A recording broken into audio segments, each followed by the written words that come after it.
Very good. I'll do that right now.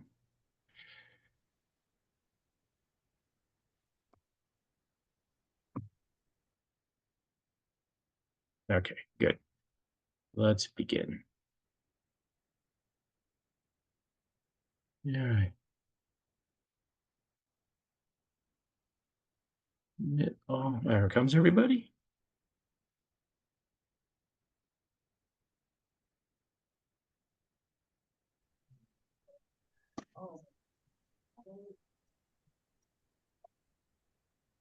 All right.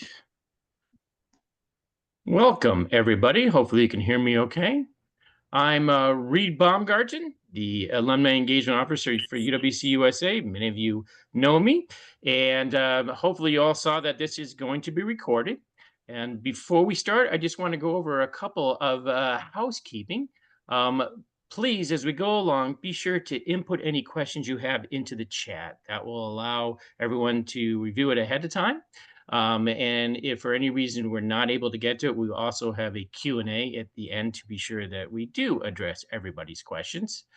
For the alumni in attendance, please remember that there's an alumni survey that the international office is asking all of us to complete. There was a link in last month's alumni news, and there'll be more links in the coming week. So if you have a chance, please do take the time to complete that survey. So now, let me introduce our distinguished alumni for this evening. We have the pleasure of having three alumni. Our two panelists are Marina West of the class of 1988.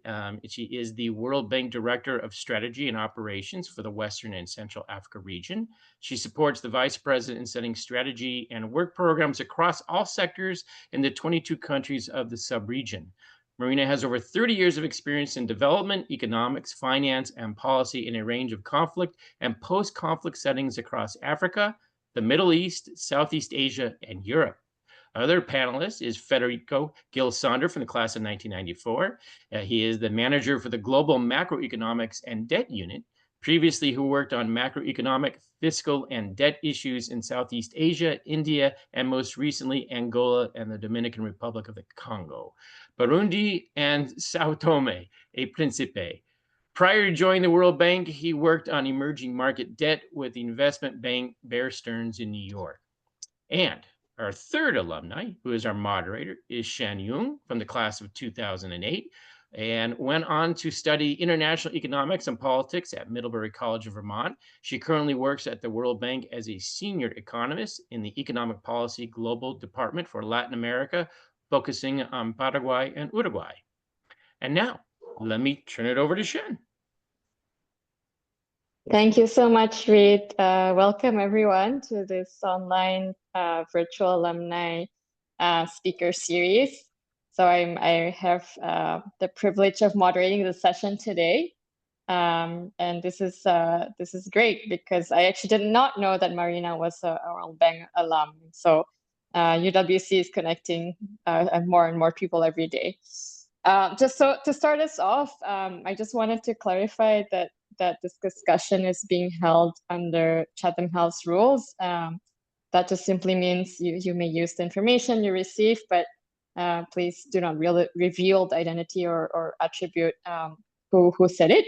And this is a UWC event, not an official World Bank event. So to get us started, I think we're all from very different classes and have different paths to UWC.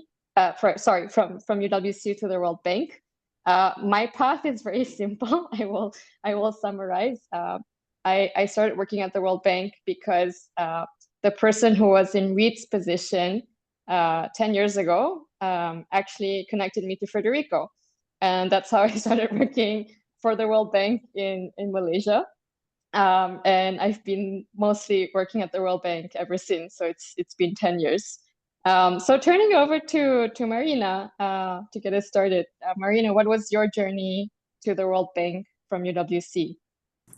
Great, and it's for me too an honor to be joining everyone tonight. Nice to see some familiar faces, and also excited to be talking to some current students.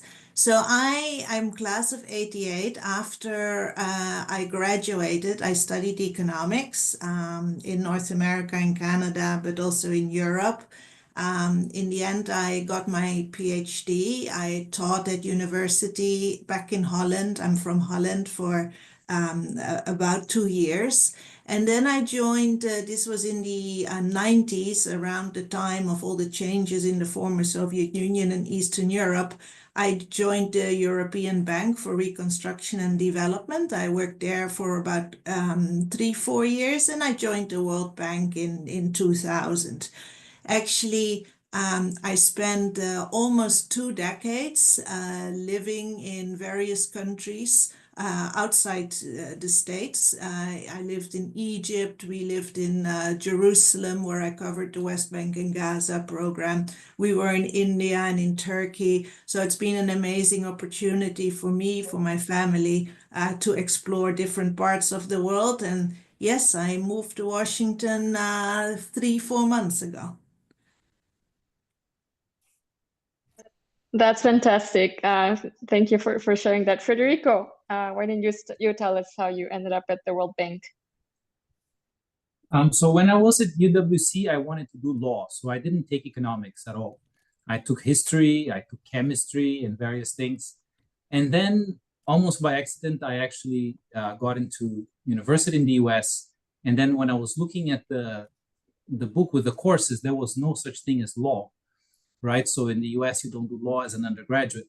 So I said, what is the closest thing that I can do? Maybe Latin, maybe I'll study Latin. But then also quickly, my mother was like, well, maybe Latin, if you graduate in Latin, I'm not clear what you can do with that or how easy it is to get into a law school with a degree in Latin.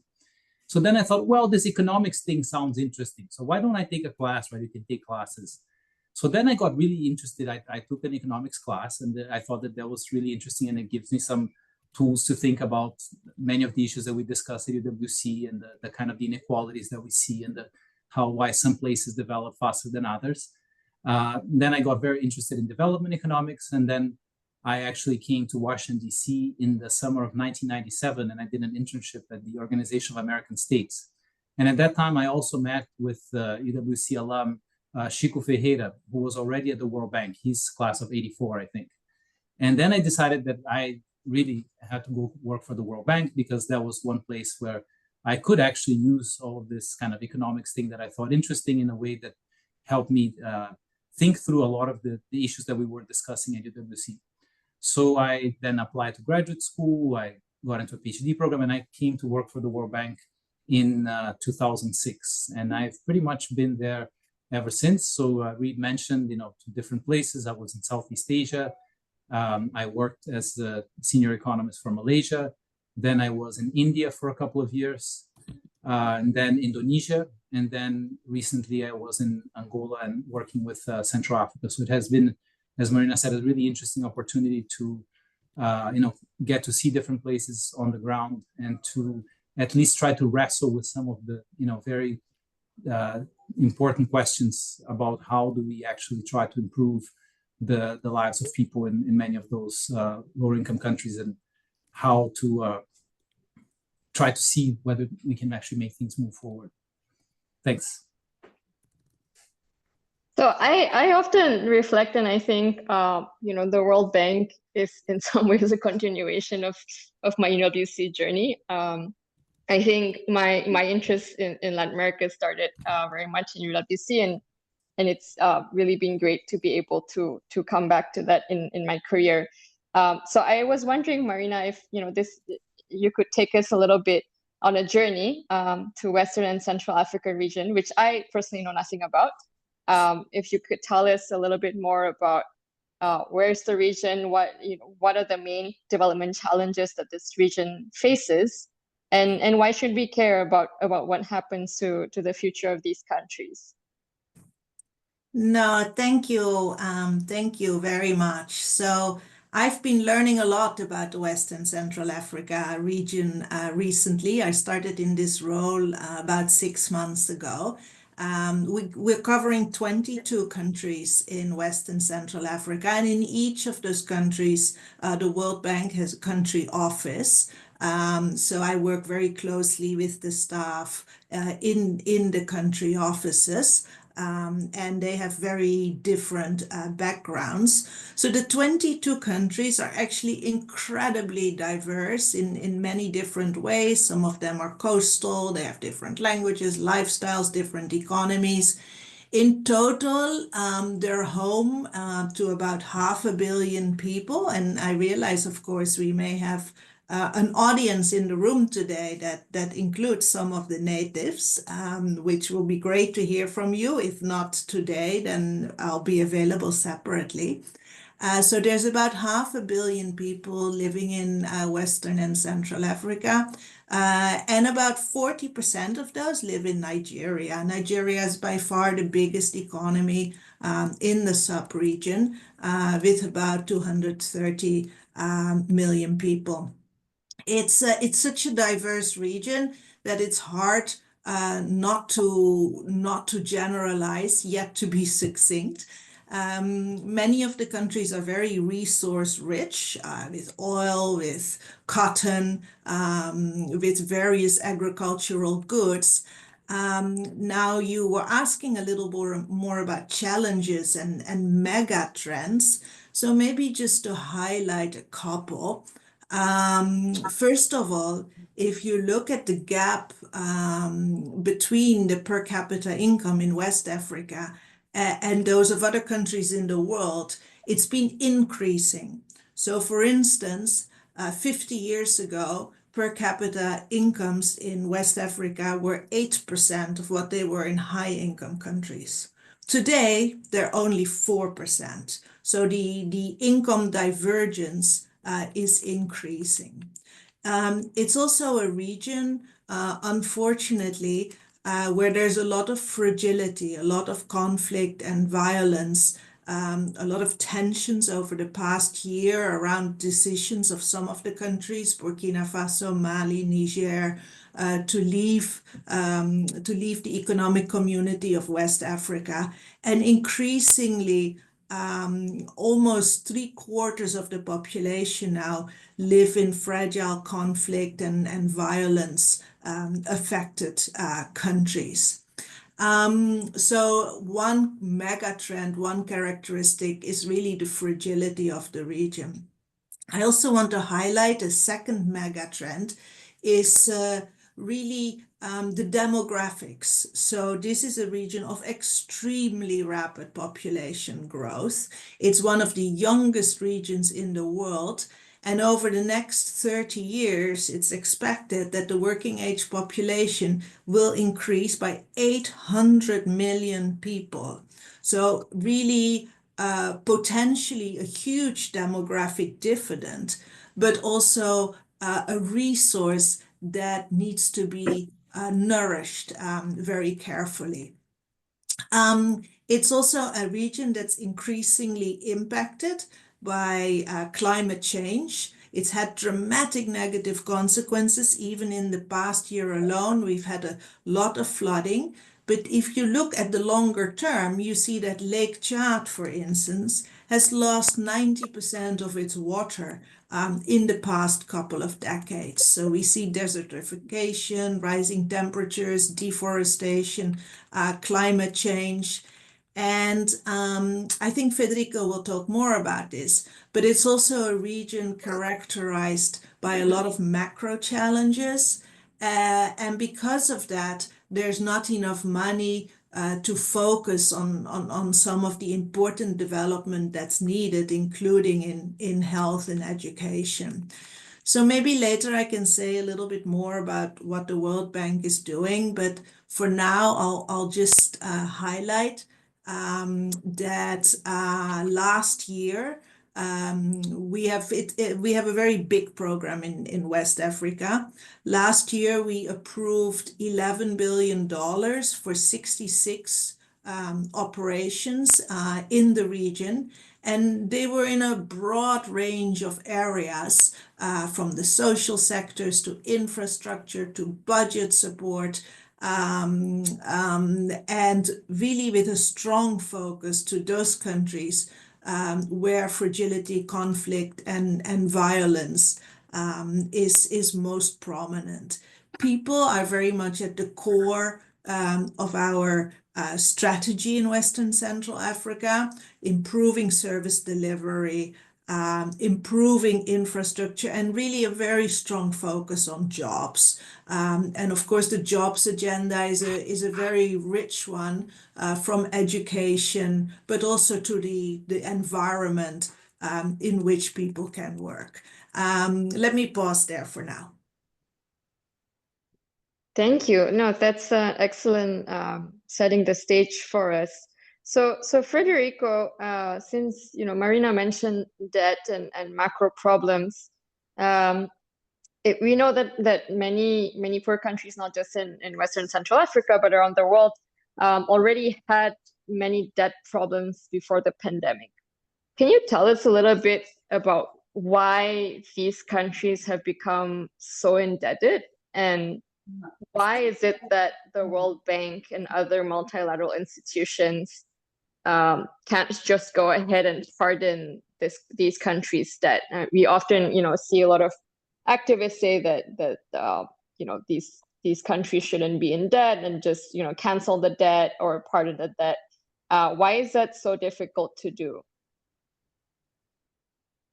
Thank you. So actually, the situation with that, even in Western and Central Africa, is also heterogeneous. As Marina said, there's a lot of diversity. So some countries have become over indebted, and like Ghana, have needed to restructure its debt. Ghana has now kind of gone through the debt restructuring process and has been able to write off a large part of its debt. Other countries, they have been facing challenges in rolling over some of the debt.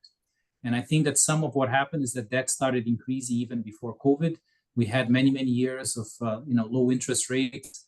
People thought interest rates were going to remain low forever. And so some governments actually ended up borrowing quite a bit. And then there was COVID, when, of course, governments were very much justified borrowing to keep the economy going and to kind of face the pandemic. But the adjustment that happened post-COVID in some of the developing countries, but then particularly in the US and Europe, which led to higher interest rates, meant that the interest on the debt that had been acquired for, either because there were good times and interest rates were lower because countries really needed to step up spending during COVID, now the interest on that debt became quite a lot more burdensome for the countries, and that created some challenges. So in the case of Ghana, that led to outright default. In other cases, countries face some difficulties in rolling over the debt.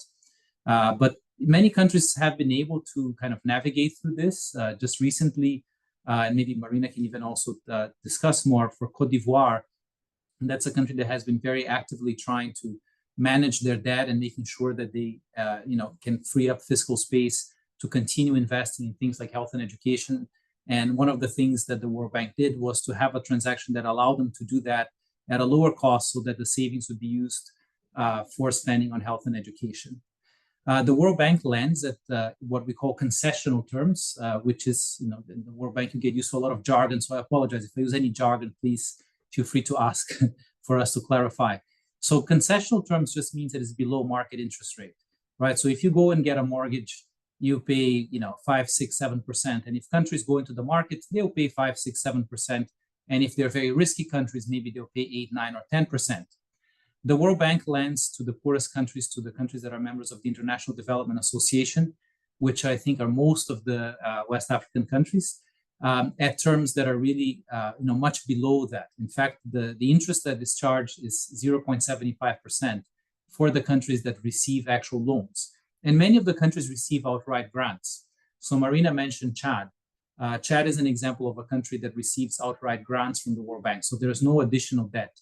So in a sense, the World Bank gives ex ante, like we instead of giving the debt relief after the fact, we try to look at the countries that have higher debt levels and already not add to the debt burden, either by giving these debts, which are at very kind of favorable terms, or by giving outright grants when we feel that the country is already over indebted and cannot afford any additional debt. The World Bank did participate in debt relief in the past during the HIPC initiative and the Multilateral Debt Relief Initiative. But in order for the World Bank to continue to land and to participate in the land for development and for projects in many of these countries. If we participate in that relief, somebody has to come in with the additional funds. So in the case of HIPC and MDRI, the donors of the World Bank actually came in and compensated the World Bank. So this would be very difficult to do today. The fiscal situation of the world is very difficult. So we feel that it's more helpful to continue to contribute through positive flows to these countries at very concessional terms, where the lending also comes with technical assistance. It also comes with a focus on reforms, a focus on improving education systems, a focus on improving health systems, as well as making sure that the infrastructure actually gets delivered. I think I'll conclude with that point that, there is a lot of debate in terms of, if the debt is used for productive cases, and there is, some discussion that, why can the country then, benefit from the productivity of these investments and repay? But the fact is that a lot of times that goes into many countries that have, challenges with corruption, with governance, and that money doesn't get converted into the kinds of productive assets. Whereas we at least, try, and I'm sure that, Marina has a lot of experience in trying very hard, sometimes even too hard, to make sure that the money that goes into our projects actually gets converted into roads, into hospitals, into things that, there's something to show for that, even though they may actually have kind of a long repayment period. Thanks. Thanks. On that note, Marina, I was wondering if you could tell us a little bit about how your team makes sure that whatever the World Bank does in the region is actually having an impact. So if you could give us some examples of how you monitor and evaluate the projects, and what are some of the indicators that you look at. Feel free to use any examples. I know we haven't given you the chance to talk about what the World Bank is doing in the region, but feel free to use examples from education or climate change or any of these other areas, health, etc. No, thank you so much. And I think the point Federico made that some of the work we do, especially to the poorest countries, is purely in terms of grants. That's really important. The analytical work we do is the knowledge work, the kind of research, the extended essays we write. They're all really a core input into the lending or the grants, the projects that we have. And although the governments are our main interlocutor, we do reach out to other stakeholders, to beneficiaries, to the private sector, to civil society. Actually, the three of us today all work for the part of the World Bank that focuses on the dialogue with the government, but we also have private sector arms that work more directly with the private sector. And I think, especially in this day and age, the private sector is really critical in addressing some of these development challenges, be it on infrastructure, be it more on the private sector financing side, be it on the jobs. So wanted to provide that broader framing. Maybe I'll talk about one or two projects to give a bit more of a real flavor. So for instance, one engagement that I've been super taken by is an engagement we have in education. And just to give you a sense of how poor some of the education outcomes are. So for instance, in Niger, we have a situation where only 1 in 10 girls complete secondary education. And secondary school enrollment of girls is less than half. So we also see in much of Africa, we have a measure called learning poverty. So learning poverty is the inability to read and understand a simple text at age 10. Okay, we call it learning poverty. So we see that in large parts of sub-Saharan Africa, learning poverty stands at 80%. Okay, so education is really a very big challenge, especially among adolescent girls, but not only. So education has become a big focus of what we do, the quality of education, the quality of teaching, the quality of learning, but also getting children to schools, making sure the schools are there on the supply side, and really with a particular focus on the most vulnerable groups. So the particular project I wanted to talk about is a project we have in the Sahel countries. And it's a project that focuses on women empowerment. So part of it is education, trying to prevent adolescent girls from dropping out of school. But the project also focuses heavily on women's health, maternal health, reproductive health, child health. And there's a lot of awareness campaigns about how much, I mean, from a cultural perspective, but also around what girls and women can contribute economically. Actually, there's a part of the project that in some countries and in some regions, it doesn't work everywhere, has husband schools. And husband schools are opportunities to help transform biases about the role of women in society. So it's a very cross-sectoral project where we try to look at the different dimensions that exclude girls and women from participating economically, sometimes also socially in society, and what more can be done to bring them in. So I think it's an interesting project. Some of our projects are much more, I would say, almost traditional. So right now, for instance, we have an ongoing initiative to electrify 300 million people in Africa to bring access to energy. And that access to energy, as you can imagine, is critical. For instance, if Africa wants to take advantage of the digital revolution, if it wants to leapfrog from that perspective, having that access to energy is a basic foundation that's absolutely needed. Let me pause there.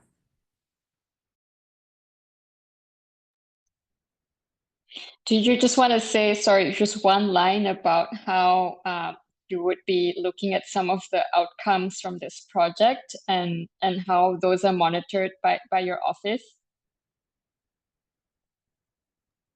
Absolutely. So when we design projects, I mean, the idea of a project is really to have an outcome, right? So we define upfront what the outcome could be. In this particular case of the education project, it could be having more girls in school. It could be having more children come out of learning poverty.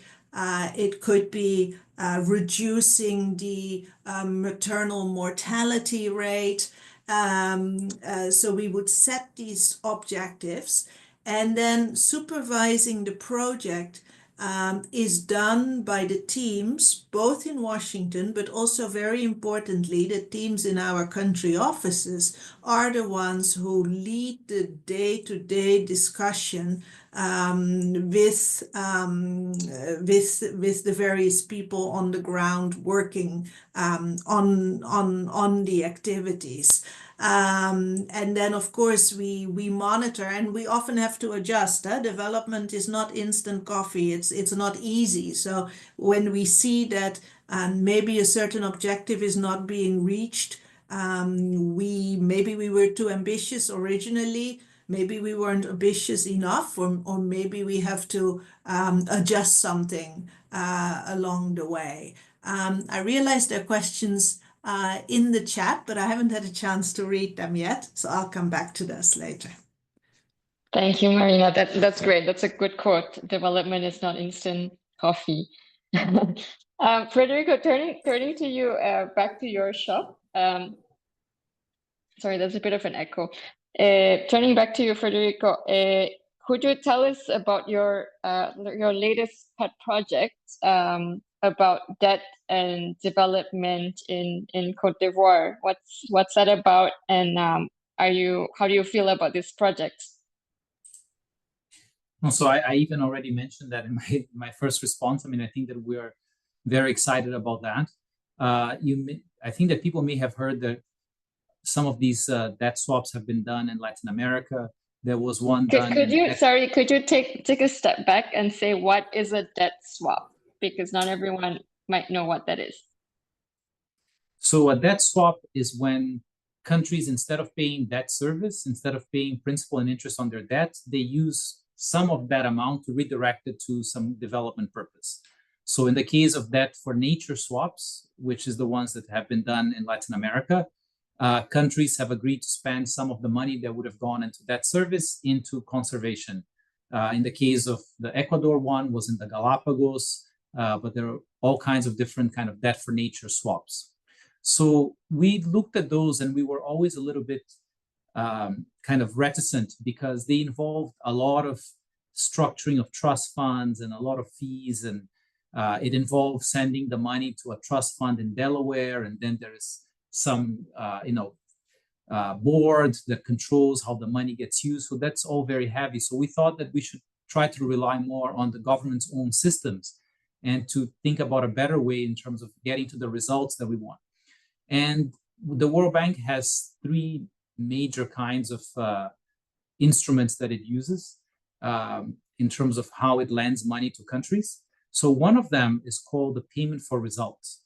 And under a payment for results, we actually already work with the governments to agree on a certain program of reforms. So the example that we're going to be talking about is a program of reforms in the education sector in Côte d'Ivoire. And that program of reforms includes training teachers, it includes hiring teachers, it includes upgrading the curriculum, and it also included building some additional classrooms. So it's a program with a number of different indicators that the government and the World Bank agreed to meet. And the way that this instrument works is that once you actually complete the reform, so let's say that you've trained 100 teachers, then you go and tell the World Bank, say, hey, World Bank, here it is, I trained 100 teachers. There's a process to verify that, and then the World Bank disperses the money to the country. And similarly with building of the classrooms. So we already have this machinery to look at, to measure the objectives that we thought were important for development. So in this case, in the education sector. So we thought, why not use that and make more money available to the government to spend on that program? So that allows them to achieve better results. So in this case, build more classrooms to have more students in school with the savings. And now backtracking. So how do we come up with these savings? How do you redirect these payments from debt service to education, to building more classrooms? So this is where some financial engineering comes into place. So Côte d'Ivoire, if they go to the market, they can borrow at 7%. They're actually a pretty good credit. Let's say, looking at it worldwide, it's an average credit, but it costs them 7 or 8% a year if they actually go into the global markets and borrow in US dollars. With the help of a guarantee from the World Bank, Côte d'Ivoire is able to borrow at 5%. So they actually the World Bank provides a guarantee, and then a bank gives money to Côte d'Ivoire at 5% instead of 7 or 8%. So that difference in interest is what generates the savings, because Côte d'Ivoire can now go and buy back some of the debt that used to cost 7 or 8%, and that was maturing in the next couple of years. So it also created this liquidity crunch, right? When you have a lot of payments that you need to either roll over or pay back. So that has been released because the new loan actually is much longer term. And there's also these savings because the interest rate is lower. So that creates the space available to the government that instead of paying the debt service on the old expensive loans, they have now a lower debt service. And with the savings, they're able to actually go ahead and build the classrooms. So what we did is that we modified then this other operation, the payment for results, with a higher threshold, which is now going to be monitored. So the government is committed to using the savings to building the additional classrooms at the same time that it's reduced its short-term liquidity needs, and it overall had some savings that it can use for education.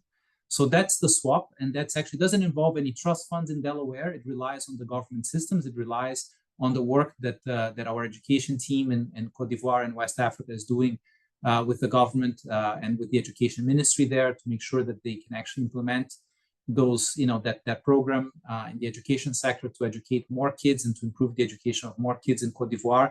At the same time that it's kind of leveraging the finances to reduce the debt servicing burden for the country.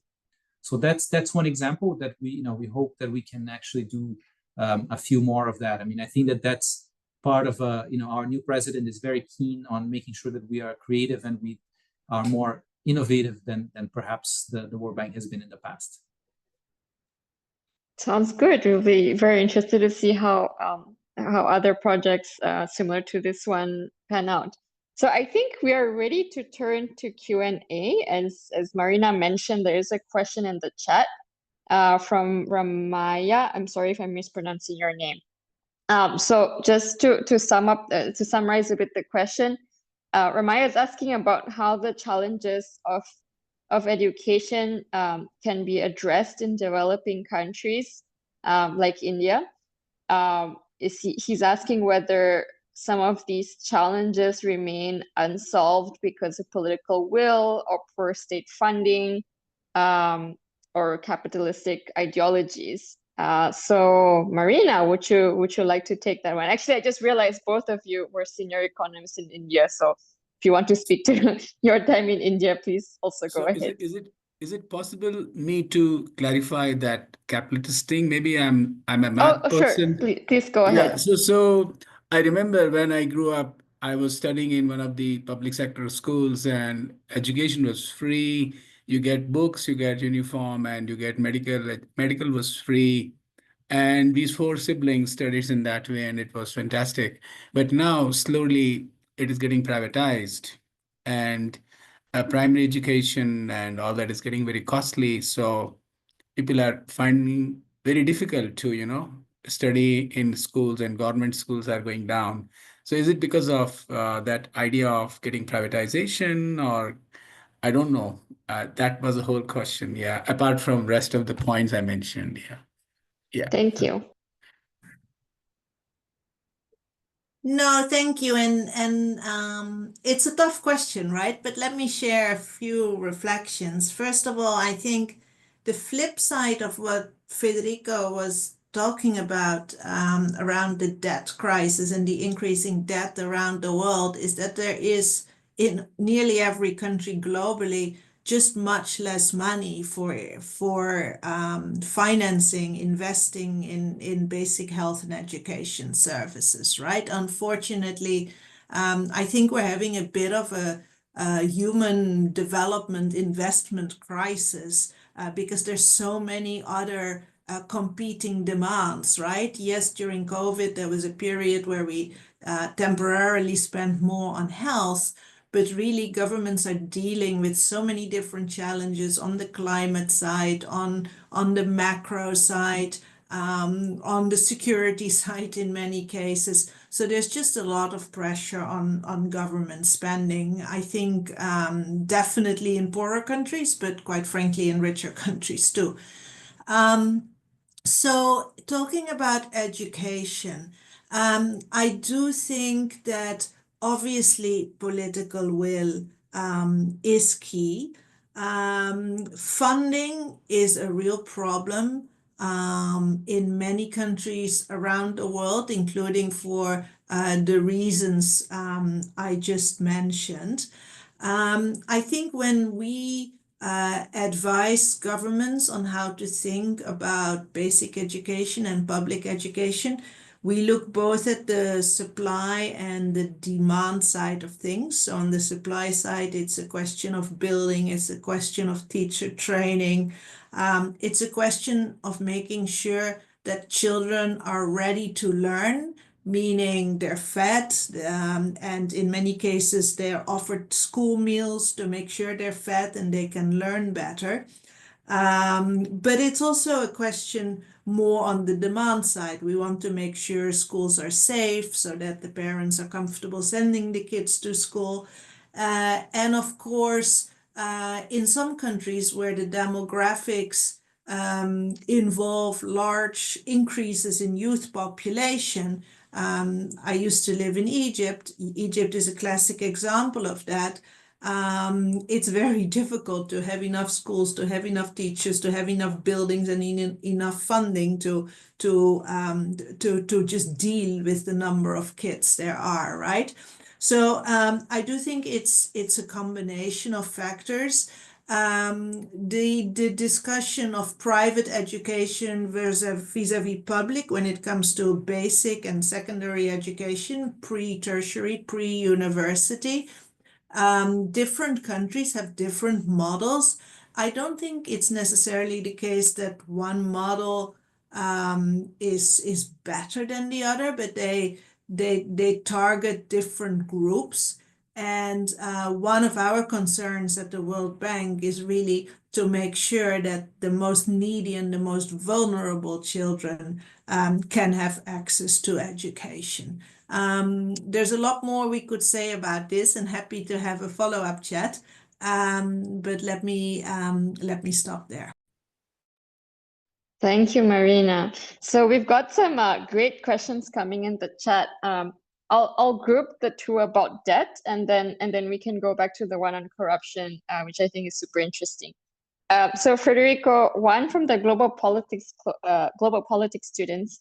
The Pope is having conversations with the World Bank about eliminating or reducing debt for the Jubilee year of 2025. Do you have any insights about this? And then, so that's one. And then two, Mary Kay is asking how much of the local communities or governments included in deciding which outcomes are used to serve as the debt swap? Over to you, Federico.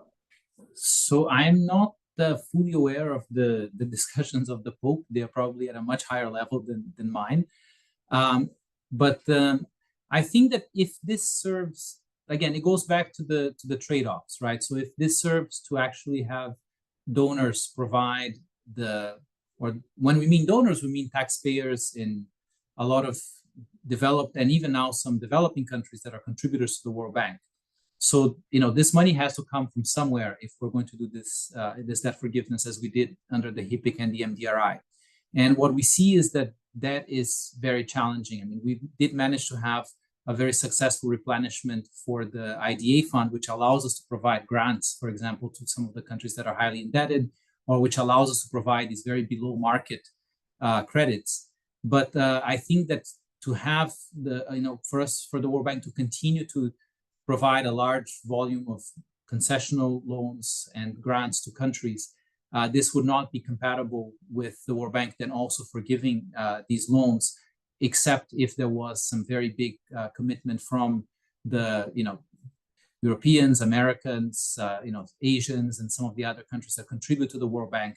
And unfortunately, I think that the political reality is that this would be very difficult. So at this time, I think that we would focus more on making sure that we're lending on terms that countries actually are able to afford, and to also try to create kind of a discourse around by looking at the debt sustainability of countries to make sure that when countries borrow, that everyone knows that if this country actually cannot afford, very high interest rates, that we provide all the incentives possible for countries to receive the financing at the most, attractive terms, including up to grant terms where the country doesn't have to repay, and it's basically ex ante debt relief. Because if you're just giving a grant, right, then obviously that's already as if you're immediately providing debt relief on that particular new loan that is being provided to the country.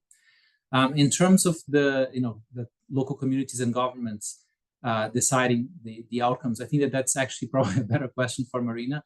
But all of the World Bank projects, so when we do this payment for results project, when it was originally designed, it includes a lot of consultations with the communities. It's actually part of the way that the World Bank prepares projects, that these consultations, they're mandatory. So the team that actually decides on, which are the schools, which are the priorities, obviously they work very closely with the Ministry of Education, because that's the main interlocutor. And we, part of, I think, some of the answer of the other question on governance is that we need to strengthen some of these institutions so that countries have good ministries of education, good ministries of infrastructure. But yes, there is actual, as part of the project, a consultation with varied stakeholders, which includes members of local communities. Great. So yeah, Marina, feel free to add on that. But actually, I'm going to give you the tough question. So we have two questions on corruption. How do you work around corruption and make sure the money gets to where it needs to go? And what measures are in place to combat corruption when we give loans and grants to governments? No, thank you. And first of all, just want to underscore that working at the local level, at the subnational level, is absolutely critical. I mean, some countries are more decentralized than others, some are bigger than others, but we always try to go down to the community level. We do actually have what we call CDD projects, community development projects, where you really work in small villages, in small places, and it's much more of a grassroots, bottom-up approach. I do agree very much with Federico that it's absolutely critical that we strengthen the institutions so that they can support the development purposes, but also so that they can help channel funds in a way that's not corrupt, basically, right? So what do we do to mitigate the risks of corruption?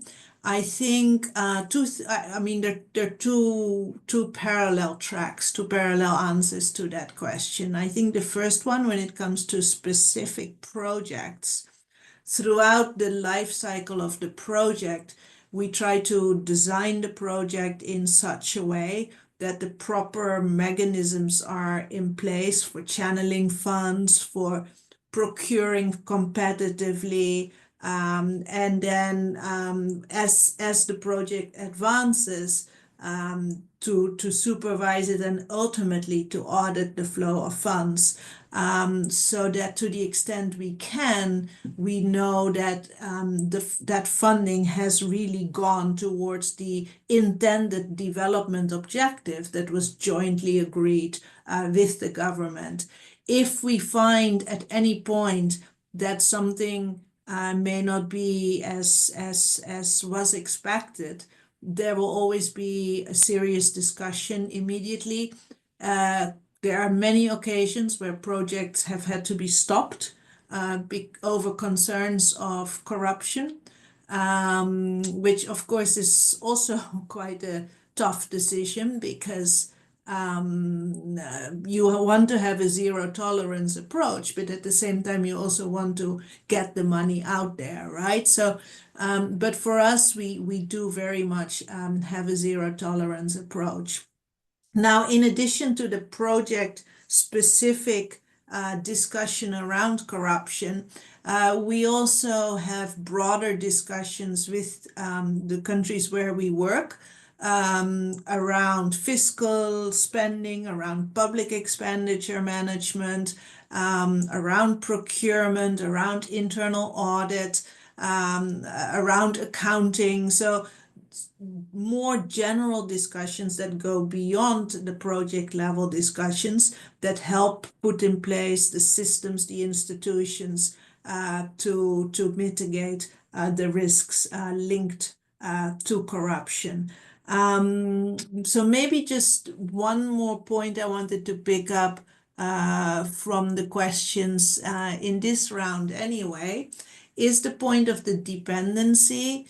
And yes, for us, where we have countries that are already in many cases quite highly indebted, this is always a concern. And I think that's why at the World Bank, we try to give loans or grants with a very long maturity, so that countries have 20, 30 years to repay, and with interest rates that are significantly below the market rate, as Federico was saying too, or in some cases, if the country is really in active conflict. When I worked in Yemen, for instance, we work with grants directly.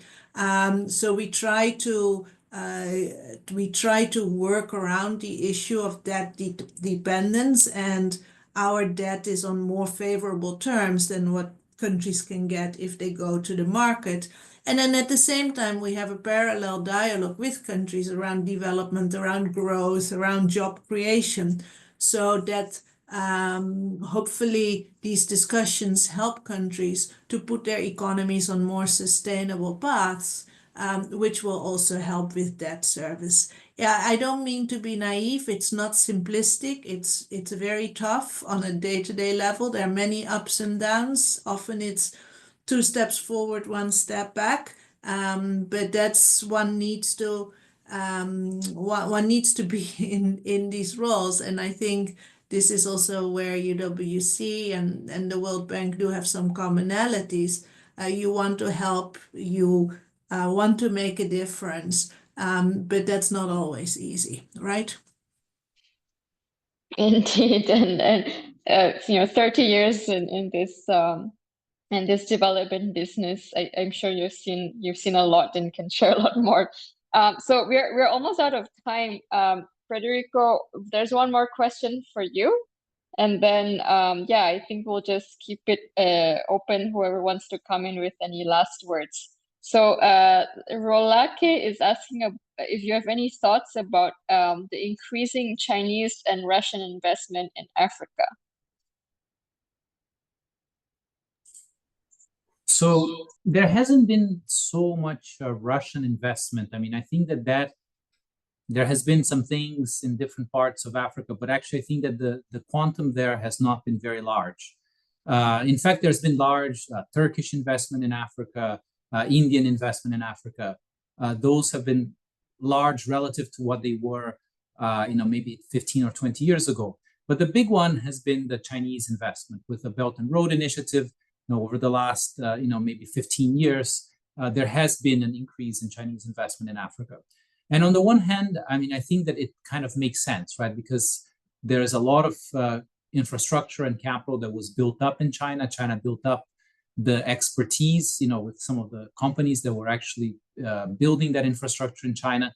China accumulated a lot of reserves, so the opportunity cost of its money, right? So when China lends the money, the alternative is to keeping it in U.S. Treasuries, which for many years were, paying very little money, like 1-2%. So it kind of made a lot of sense. And many of the Chinese loans in Africa actually yielded to good results. I mean, if you look at some of the things that were built in Ethiopia, some of the airports, some of that infrastructure was actually very helpful. Now, I think that what China discovered is that it is difficult to make sure, again, that those assets are always going to be very productive and that you can actually finish construction on time, that you're going to get the complementary things. So if you build a power plant, you also need the transmission lines to take the energy from the power plant. You build an airport, you need a road that takes the airport to the city. So some of these things ended up not happening. And in some cases, the returns on those projects, they were lower than what was expected, which is where we see that, some of these countries like Zambia, that actually had a lot of Chinese loans, or Ethiopia encountered some problems servicing their debt, despite the fact that the philosophy was that this was debt that was meant to go for infrastructure, for assets, not for soft things that have very long-term repayment period. They were supposed to go for hard infrastructure, which by all means Africa needs that hard infrastructure. But because some of these long-term institutional issues are actually important, we didn't see just building the asset by itself. It was not enough. So I think that there was a positive role, and I think that there was overall, I mean, one can debate in a separate setting strategic things, but I think that from a purely economic and kind of development point of view, Africa was lacking in capital. China had the excess capital, they had the expertise, and they tried to build some of that. But because of some of the lessons that I think that even China itself learned from the experience of lending into Africa during the 2010s. Now we see a lot more kind of careful lending, even on the part of China, to some of the African countries. Now I think that the latest slogan of kind of Chinese lending is small is beautiful. So they look for smaller projects, they look to more things related to climate change, to things where the probability of actually having a successful project will be higher. So it's a kind of a nuanced view. I mean, I don't think that I personally don't have a black or white view that Chinese lending has been all good or all bad into China. Some things were good. I think that some things is a matter of experience where, maybe a lot of the infrastructure didn't turn out to be as productive as it could have been. Maybe some of that was because of poor governance. But most of that, I think that it's also part of learning. And I think that it's important to have China engaged in the global development agenda. Great. So I think we're pretty much out of time. Any last words from either of you to our audience? No, maybe just to thank everyone for the really excellent questions. I'm not sure we had the time to do them full justice, so happy to connect with anyone separately and have a follow-up discussion. So yeah, it's always amazing to reconnect with UWC, although I graduated, I don't know, a little while ago, let's say. It feels like yesterday, and I think it's been amazing to keep in touch with everyone. It's been an amazing community, and it's been really a set of friends that stayed with me forever. So always happy to try to collaborate with individuals, but also at a more institutional level with anyone that is interested or has good ideas. Sometimes good ideas are all we need.